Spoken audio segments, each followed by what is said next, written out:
The gods speak to men through many voices, but none more haunting than those of the Sibyls, whose words bridge the abyss between mortal understanding and divine will.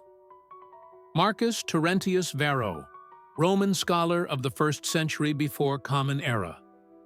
Imagine standing in the shadow of an ancient temple as a mysterious woman approaches Rome's last king with 9 scrolls of prophecy, texts that would eventually guide an empire through centuries of triumph and tragedy before vanishing into the mists of history.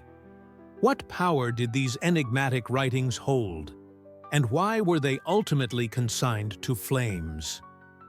The Sibylline books represent one of antiquity's most compelling mysteries, a collection of prophetic oracles written in Greek hexameter verse that formed the backbone of Roman religious and political life for nearly 1,000 years. Unlike many ancient texts lost to natural decay or simple neglect, these sacred writings met a more deliberate fate, raising questions that continue to intrigue scholars and mystics alike. Our story begins in the 6th century before Common Era, during the reign of Lucius Tarquinius Superbus, the 7th and final king of Rome. According to legend, an elderly woman of strange appearance arrived at his court, carrying 9 books of prophecies. This was no ordinary prophet, but the Cumaean Sibyl herself, a priestess of Apollo blessed with divine foresight. Her name has been lost to time, but her actions would forever alter the course of Roman history. The Sibyl approached Tarquinius with an extraordinary offer: 9 books of prophecies that would reveal Rome's destiny and provide guidance through future calamities. For this divine knowledge, she demanded an enormous sum of gold, a price so extravagant that the king scoffed at her proposal. What happened next has become one of the most famous tales of ancient Rome. Upon his refusal, the Sibyl did something unexpected. Without hesitation, she burned 3 of the 9 books before the king's eyes. Then, with unwavering resolve, she offered the remaining 6 volumes for exactly the same price. Tarquinius again refused, perhaps believing this strange woman was merely bluffing. The Sibyl, unmoved by his skepticism, promptly destroyed 3 more books. Now only 3 volumes remained. The Sibyl, her expression unchanged, offered these final books to Tarquinius, still demanding the original price she had asked for, all 9. Something in her demeanor must have finally convinced the king of the book's value, for he relented and purchased the remaining 3 volumes for the full sum originally requested. This dramatic transaction raises our first profound question. What could these books have contained that made them worth such an extraordinary price? And what knowledge was forever lost in those 6 destroyed volumes? The surviving books were immediately recognized as objects of immense spiritual significance. Tarquinius ordered them placed within a stone chest in a vault beneath the temple of Jupiter, Optimus Maximus, on the Capitoline Hill, the most sacred site in Rome. There, they would be guarded initially by 2 patrician priests known as Dumviri Sacris Faciundis, a number later expanded to 10 and eventually 15 members, known as the Quindecimviri Sacris Faciundis. These weren't texts to be casually consulted. The Sibylline books were approached only in times of grave crisis. When plague ravaged the city, when military disasters threatened the state, or when strange omens appeared that conventional religious wisdom could not interpret. Even then, the Senate had to issue a formal decree authorizing the priests to consult the sacred texts. The mystical nature of these consultations hints at something beyond mere political expediency. The books were believed to channel divine wisdom directly from Apollo himself, transmitted through his oracle, the Sibyl. In a society where the boundary between the physical and spiritual realms was far more permeable than in our modern understanding, these prophecies represented a lifeline to divine guidance. What secrets lie hidden in these vanished prophecies? The answer awaits in the shadows of Roman history. The Sibylline books quickly became integral to the religious and political fabric of Rome. Their guardians, the Quindecimviri, were among the most respected religious authorities in the Republic. These 15 men belonged to the 4 great priestly colleges of Rome, alongside the Pontifices, Augures, and Septemviri Epulonum. Their sole duty was to safeguard and interpret the sacred texts when called upon by the Senate. The consultation process itself was shrouded in ritual and secrecy. When crisis struck Rome, the Senate would issue a decree, ad libros ire, meaning to go to the books. 2 members of the Quindecimviri would enter the vault beneath the Temple of Jupiter, retrieve the stone chest, and carefully examine the cryptic Greek hexameters. Their interpretations were not simple readings, but complex acts of divination, requiring deep knowledge of religious precedent and linguistic nuance. What makes the Sibylline books particularly fascinating is how they functioned in practice. Unlike other prophetic traditions that offered specific predictions of future events, these oracles primarily prescribed religious remedies for current crises. When consulted, they typically recommended specific rituals, sacrifices, or even the introduction of new deities and cults to restore divine favor to Rome. One of the most dramatic consultations occurred after the devastating Roman defeat at the Battle of Cannae in 216 before Common Era, when Hannibal and his Carthaginian forces slaughtered over 50,000 Roman soldiers in a single day. With the Republic facing existential threat, the Senate ordered the books consulted. The prescribed remedy was shocking. Rome was to bury alive 2 Gauls and 2 Greeks in the Forum Boreum. This human sacrifice, extraordinarily rare in Roman practice, reveals the desperate measures the Romans believed necessary to appease the gods in their darkest hour. Perhaps most significantly, the Sibylline books repeatedly guided Rome to incorporate foreign deities into its pantheon. In 293 before Common Era, during a devastating plague, the books advised bringing Aesculapius, the Greek god of healing, to Rome. A sacred snake, believed to embody the deity, was transported from Epidaurus to an island in the Tiber River, where a temple was built. The plague subsequently abated, reinforcing the book's divine authority. Even more influential was the introduction of the Magna Mater, or Sibylline, in 204 before Common Era. With Hannibal still threatening Italy, the Sibylline books contained a prophecy that whenever a foreign enemy should carry war into Italy, he could be expelled and conquered if the Idaean mother were brought from Pessinus to Rome. This led to the importation of a sacred black stone representing the goddess from her shrine in Asia Minor, accompanied by elaborate new rituals and an annual festival. These examples reveal a fascinating aspect of Roman religious pragmatism. Through the Sibylline books, Rome could adapt to new challenges by selectively incorporating foreign religious elements while maintaining the core structure of their traditional faith.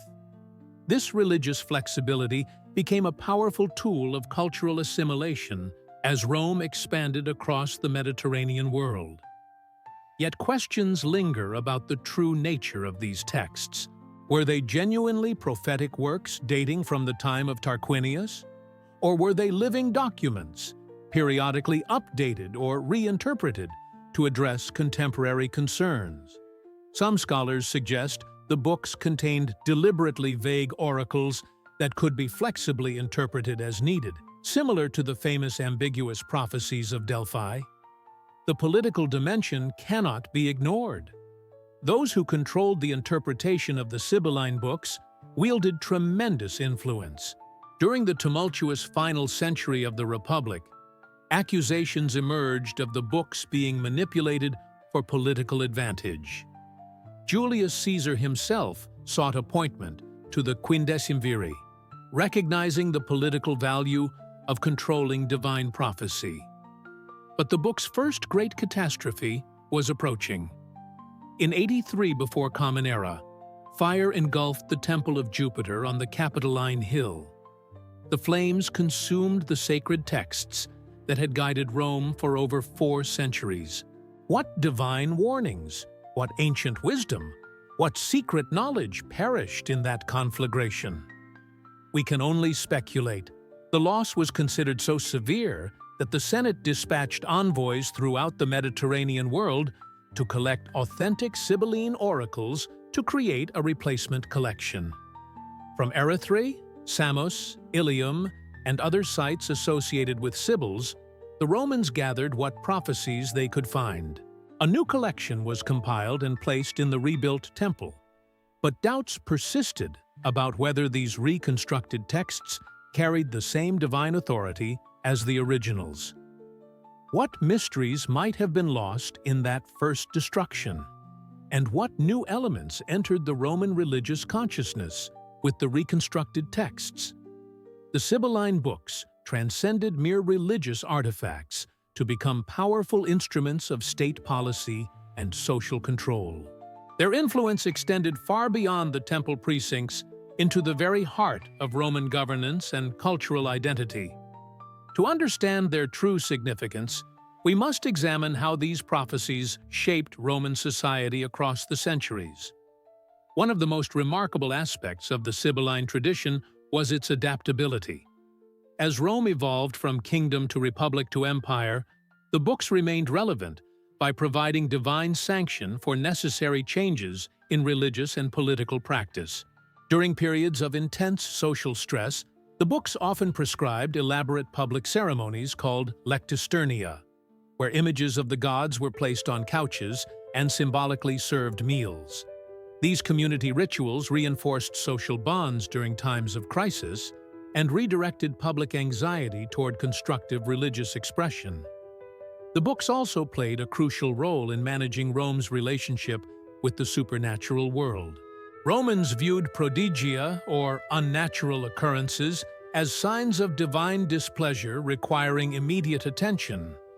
When blood reportedly rained from the sky in 181 before Common Era, when hermaphroditic children were born, or when wolves were spotted in the Forum, the Senate frequently turned to the Sibylline books for guidance on how to restore cosmic order. The prescriptions were often elaborate and specific. In 207 before Common Era, after numerous troubling omens, the books ordered 27 maidens to sing a special hymn while processing through the city. This hymn, composed by the poet Livius Andronicus, became famous as the first known literary Latin poem. Thus, the Sibylline books not only guided religious practice, but also stimulated cultural production. Perhaps most intriguingly, the books served as a mechanism for religious innovation within a society otherwise resistant to change. Traditional Roman religion was deeply conservative, focused on precisely maintaining ancestral practices. Yet through the Sibylline books, radical religious innovations could be introduced as restorations of ancient wisdom rather than foreign impositions. This process reached its apex with the introduction of the Bacchanalia, ecstatic rituals honoring Bacchus, the god of wine. Initially tolerated, these rituals eventually alarmed Roman authorities with their secrecy and alleged moral excesses. In 186 before Common Era, the Senate violently suppressed the cult, executing thousands of participants. Notably, they justified this suppression by claiming the Bacchic rituals were not authorized by the Sibylline books, demonstrating how the books had become the ultimate arbiter of acceptable religious practice. The political dimension of the books grew increasingly prominent during the late Republic. In 63, before Common Era, rumors circulated of a Sibylline prophecy claiming that 3 Cornelii would rule Rome. With 2 Cornelii, Cinna and Sulla, having already held power, ambitious politicians from that clan saw opportunity, while others viewed such prophecies with alarm. Lentulus, a conspirator in the Catilinarian conspiracy, apparently believed himself to be the third Cornelius destined for rule. Julius Caesar, master political operator that he was, recognized the book's potential as tools of legitimacy. After becoming Pontifex Maximus in 63 before Common Era, he ordered a new examination of the Sibylline collection, discarding prophecies deemed politically problematic while preserving those useful to his faction. Later, as dictator, he transferred the books from the Temple of Jupiter to the newly built Temple of Apollo on the Palatine Hill, symbolically placing them under his protection. Augustus continued this tradition, ordering another purge of the collection in 12th before Common Era. Prophecies deemed inauthentic or politically dangerous were burned, while the approved texts were copied onto linen scrolls and placed in gilded cases in the pedestal of Apollo's statue in his new temple. This physical relocation from the Republican Temple of Jupiter to the Imperial Temple of Apollo symbolized the book's transition from tools of the Republic to instruments of imperial power. Despite these manipulations, belief in the book's divine authority persisted. During the reign of Nero, after the Great Fire of Rome in 64 Common Era, the books were consulted to determine appropriate religious responses. They prescribed elaborate ceremonies to appease the gods Vulcan, Ceres, and Proserpina. Notably absent was any suggestion to persecute Christians, whom Nero would later blame for the fire, indicating the books were not simply tools for implementing predetermined policies. Throughout these centuries, a fascinating question persists. What did the actual text of these prophecies say? Our knowledge comes entirely from secondary sources describing consultations and prescriptions. The direct content of the books remained known only to the Quindecimviri, who jealously guarded their monopoly on interpretation. This secrecy only enhanced the book's mystique and power. Did they contain specific predictions about Rome's future? Did they hold cosmological secrets about the nature of the universe? Or were they primarily collections of conditional prophecies, outlining divine responses to various human actions? The truth lies buried with the vanished texts themselves. As the Roman Empire began its long transformation in late antiquity, the books faced growing challenges from new religious currents. What role did they play in Rome's spiritual evolution, and what ultimately led to their final destruction? The answers lie in the twilight of paganism and the dawn of a new religious era. As Rome entered the 3rd and 4th centuries Common Era, profound religious transformations swept through the empire. The rise of mystery cults, philosophical schools, and, most significantly, Christianity, challenged traditional Roman religious practices. The Sibylline books, once central to state religion, found themselves increasingly marginalized in this changing spiritual landscape. Emperor Constantine's conversion to Christianity in 312 Common Era marked a turning point. Though he maintained a policy of religious tolerance, the imperial favor now clearly shifted toward the Christian faith. The Quindecimviri continued to exist as a priesthood, but consultations of the Sibylline books became increasingly rare. The ancient prophecies that had guided Rome for nearly a millennium were gradually being supplanted by a new sacred text, the Christian Bible. This religious transformation accelerated under Constantine's successors. Emperor Constantius II ordered the closure of pagan temples and banned sacrifices in 341 Common Era. Though not always strictly enforced, these edicts signaled that traditional Roman religion was losing its privileged position. The Sibylline books, so intimately connected with the old religious order, faced growing hostility from Christian authorities who viewed them as repositories of demonic knowledge rather than divine wisdom. By the late 4th century, the situation had grown dire for traditional Roman religious practices.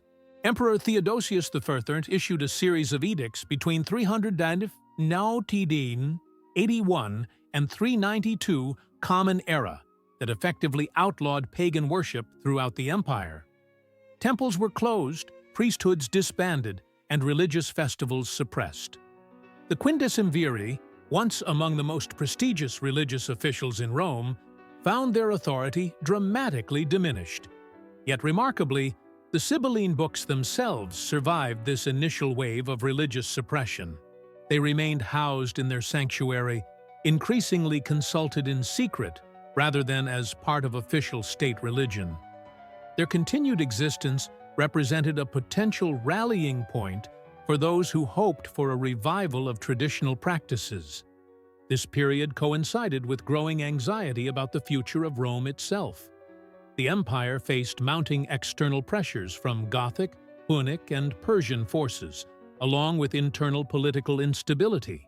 For traditionalists, these crises seemed to confirm that abandoning the old gods had brought divine disfavor upon Rome.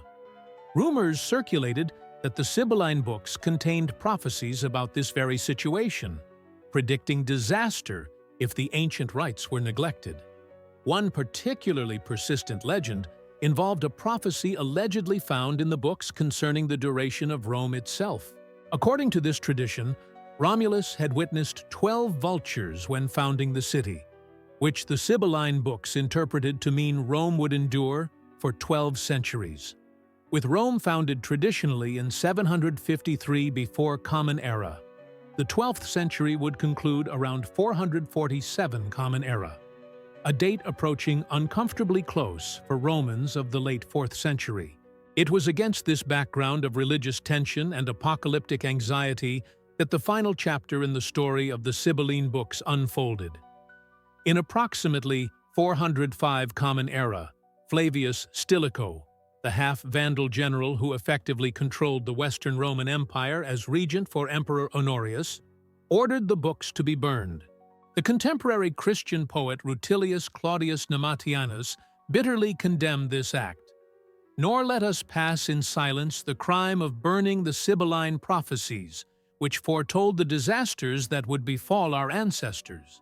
Stilicho burned the fateful books that had saved the destiny of Rome through the ages. This accusation raises profound questions about Stilicho's motivations. As a nominal Christian, but also a pragmatic statesman, why would he destroy these venerable texts? Several theories have emerged over the centuries. Some suggest Stilicho acted from sincere Christian conviction, eliminating what church authorities considered dangerous pagan prophecies.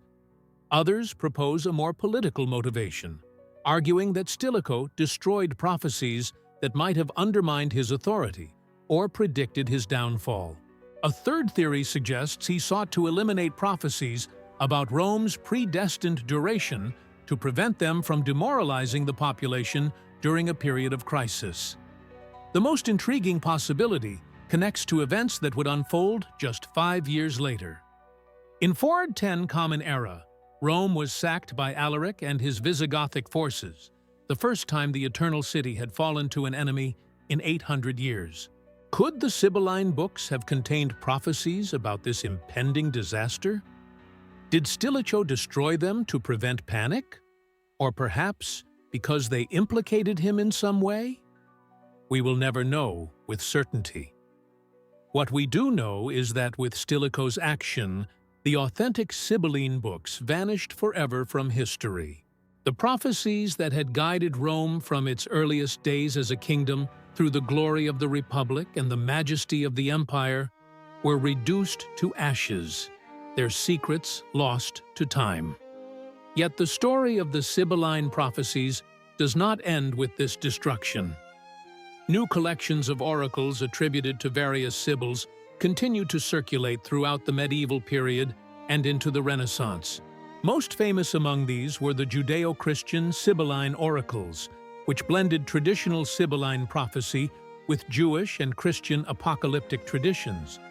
These later texts, however, were fundamentally different from the original Roman collection. They contained explicit prophecies rather than ritual prescriptions, and they served different religious and cultural purposes. The true nature of the original Sibylline books, their contents, and their power remains one of the great mysteries of the ancient world. What wisdom, what warnings, what windows into divine reality were lost when those sacred texts were consigned to flames? The silence of the Sibyls echoes across the centuries, leaving us to wonder what secrets they might have revealed. Though physically destroyed, the Sibylline books cast long shadows through Western history, literature, and art. Their influence extended far beyond their physical existence, shaping how later cultures understood prophecy, divine revelation, and the relationship between the sacred and political power. In the immediate aftermath of their destruction, many Romans viewed the loss of the Sibylline books as catastrophic. When Rome fell to Alaric in 410 Common Era, traditionalists saw confirmation that abandoning the guidance of the Sibyls had led to divine punishment. The Christian theologian Augustine of Hippo felt compelled to respond to these accusations in his monumental work, The City of God, arguing that Rome's fall resulted from moral failings rather than religious changes. Paradoxically, as Christianity became the dominant religion of Europe, the Sibyls themselves were incorporated into Christian tradition. Medieval and Renaissance Christians reinterpreted these pagan prophetesses as unwitting foretellers of Christ. The Erythraean Sibyl was said to have predicted the coming of a divine savior, while the Cumaean Sibyl supposedly foretold the virgin birth. These interpretations drew heavily on Virgil's fourth eclogue, written in the 1st century before Common Era, which described a returning golden age and the birth of a miraculous child.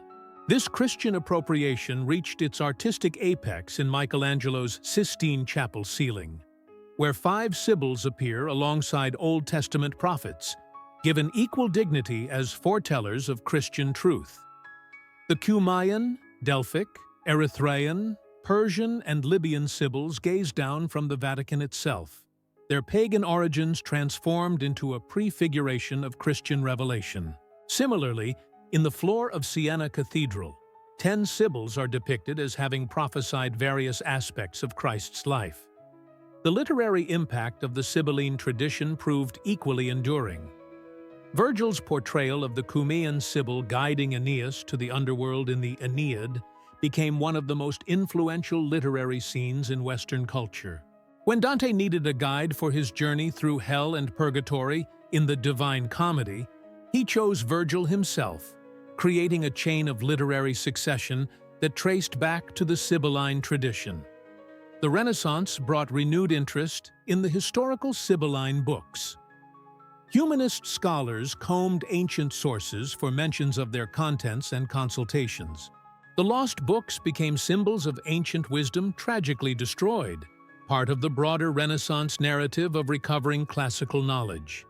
Figures like Marsilio Ficino and Pico della Mirandola incorporated Sibylline traditions into their syncretic philosophical systems, viewing the Sibyls as part of a Prisca Theologia, or ancient theology that prefigured Christian truth.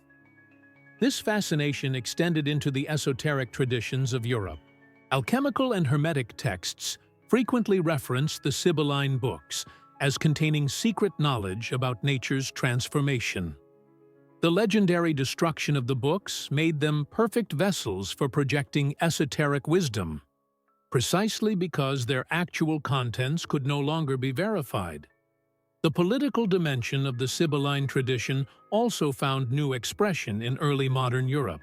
When monarchs sought divine sanction for their rule, they often employed imagery and language associated with the Sibyls.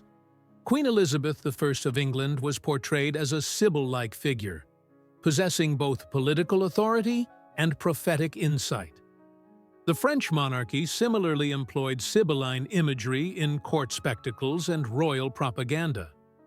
Even in the modern era, the concept of lost prophetic books continues to captivate the imagination. When Joseph Smith claimed to translate the Book of Mormon from golden plates revealed by an angel, he participated in a tradition of recovered sacred texts that echoes the Sibylline story. Similarly, various esoteric and New Age movements have claimed to recover or channel lost Sibylline wisdom. The scholarly quest to understand the historical Sibylline books continues as well.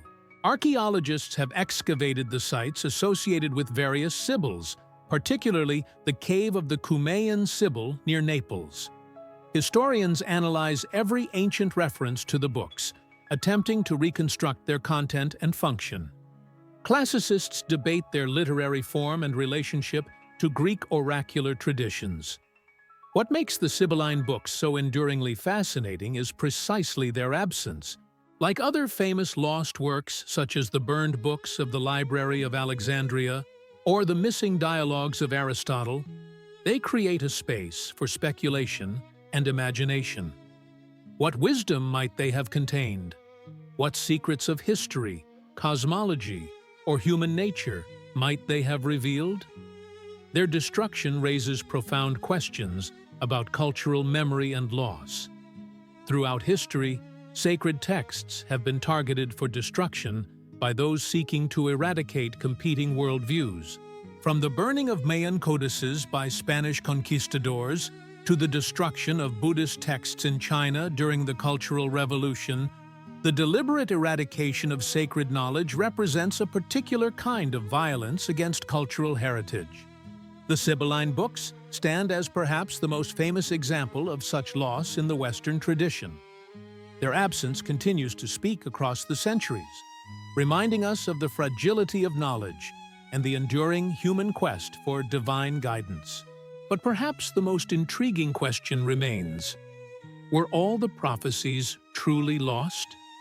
Might some portion of the authentic Sibylline tradition have survived, preserved in secret by the last of the Quindecimviri, or transmitted through channels unknown to conventional history? The answer may lie hidden in unexpected places, waiting for those with eyes to see and ears to hear the whispers of the Sibyls. The destruction of the Sibylline books created a vacuum that has been filled with theories, speculations, and mysteries for over 16 centuries.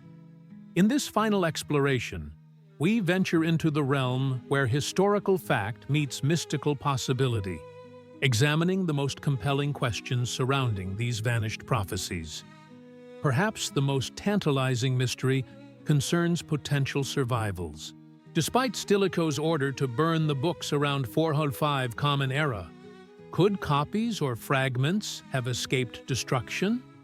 Ancient sources mention that the books were kept in linen scrolls within golden containers beneath the statue of Apollo. Given their immense cultural and religious value, it seems plausible that certain members of the Quindecimviri might have created unauthorized copies or memorized key passages. Several historical anomalies support this possibility. Byzantine sources occasionally reference Sibylline prophecies unknown in other collections, suggesting access to material from the original Roman books. During the Renaissance, certain humanist scholars claim to have discovered fragments of authentic Sibylline text in obscure monastic libraries. While most such claims have been dismissed as forgeries or misidentifications, the persistence of these accounts suggests the enduring hope that something might have survived. More intriguing are the connections between the Sibylline tradition and certain esoteric brotherhoods that emerged in late antiquity and the early medieval period. The Mithraic mysteries, which flourished among Roman military and administrative elites precisely when the Sibylline books were falling from official favor, incorporated elements that some scholars believe derived from Sibylline material. Similarly, certain Gnostic texts contain passages strikingly similar to what we know of Sibylline prophecy. Could these groups have served as secret custodians of Sibylline wisdom? The historical record offers tantalizing hints, but no definitive evidence. The very nature of secret transmission means that if such preservation occurred, it was designed to leave minimal historical traces. Another profound mystery concerns the actual content of the prophecies. What exactly did the Sibylline books contain? Our knowledge comes entirely from secondary sources describing the outcomes of consultations, never the text itself. This limitation has led to widely varying theories about their nature. Some scholars believe the books contained conditional prophecies, essentially stating that if certain events occurred, specific religious remedies would be required. Others suggest they held cosmological knowledge about the structure of the universe and the nature of the divine. A third theory proposes they contained actual predictions of future events, including the ultimate fate of Rome itself. The most compelling evidence for this last theory comes from the persistent tradition that the books contained the prophecy of the 12 eagles.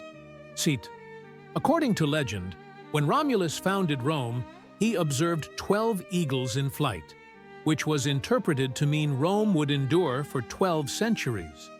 If this prophecy existed in the Sibylline books, it would have predicted Rome's fall around 447 Common Era, just decades after Stilicho ordered their destruction. This timing raises disturbing questions about Stilicho's motivations.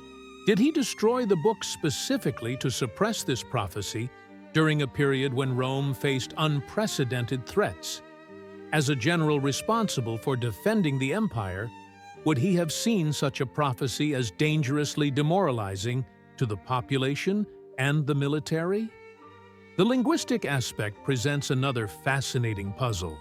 The books were written in Greek hexameter verse, not Latin, despite being central to Roman religion. This suggests their foreign origin was integral to their perceived authenticity and power. But what specific dialect or archaic form of Greek were they written in? Did they employ deliberate obscurity and ambiguity, like the famous oracles of Delphi? These questions about their form might offer clues about their content and interpretation. Perhaps the most profound mystery surrounds their spiritual authority. What made these specific prophecies so compelling that they guided Roman religious policy for nearly a millennium? Roman religion was generally pragmatic and contractual in its approach to the divine, focused on maintaining proper relationships with the gods through correct ritual. The reverence accorded to the Sibylline books suggests they were viewed as something beyond ordinary religious texts, possessing a unique connection to divine reality.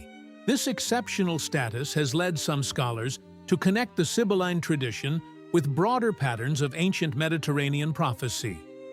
The Sibyl of Cumae was associated with Apollo, whose most famous oracle was at Delphi in Greece. Both oracular traditions involved female prophets who entered altered states of consciousness to channel divine wisdom. Could the Sibylline books have preserved an ancient shamanic tradition dating back to prehistoric Mediterranean religion? Archaeological discoveries at Cumae and other Sibylline sites have revealed chambers and passages that suggest ritual spaces designed for inducing visionary experiences. The cave of the Cumaean Sibyl contains features that might have created acoustic effects and altered sensory experiences. These physical spaces hint at techniques for accessing divine knowledge that may have informed the original creation of the Sibylline prophecies. The relationship between the historical Sibylline books and the later Judeo-Christian Sibylline oracles presents another intriguing connection. These later texts, composed between the 2nd century before Common Era and the 7th century Common Era, blend Jewish and Christian apocalyptic ideas with traditional Sibylline imagery. Though clearly distinct from the original Roman collection, they raise questions about potential cross-influence between these prophetic traditions. Did elements from the authentic Roman books find their way into these later compositions? Or conversely, did Jewish and early Christian ideas influence how the Roman books were interpreted in their final centuries? The boundary between these traditions may have been more permeable than conventional scholarship has recognized. As we conclude our exploration of the Sibylline mysteries, we confront a final, tantalizing possibility. Throughout history, certain texts have been deliberately hidden away, intended to be revealed only at specific moments in the future. The Dead Sea Scrolls were concealed in caves, presumably by members of the Essene community. Tibetan Buddhists speak of Terma texts, Sacred writings hidden by Padmasambhava in the 8th century to be discovered by future treasure revealers when humanity was ready to receive their wisdom. Could the Sibylline books, or portions of them, have been deliberately hidden rather than destroyed? Might they still exist, waiting in some forgotten repository for the appointed time of their rediscovery? Such speculation may seem fanciful, yet the historical pattern of sacred texts being concealed and later revealed is well established across cultures. The mystery of the Sibylline books reminds us that history contains depths we have yet to fully plumb. In our modern age of information abundance, there is something profoundly compelling about lost knowledge, about wisdom that once guided civilizations but now exists only as an echo, a shadow, a whisper across time. Perhaps that is the ultimate legacy of the Sibylline books. In their absence, they continue to inspire our imagination and our quest for understanding. They remind us that some mysteries remain unsolved, some questions unanswered, some wisdom still waiting to be rediscovered by those who seek with open minds and receptive spirits. What secrets do you think the Sibylline books contained? What prophecies might they have made about our own time? Share your thoughts in the comments below, and join us next time as the Unread Codex explores another ancient mystery lost to time, but not to memory.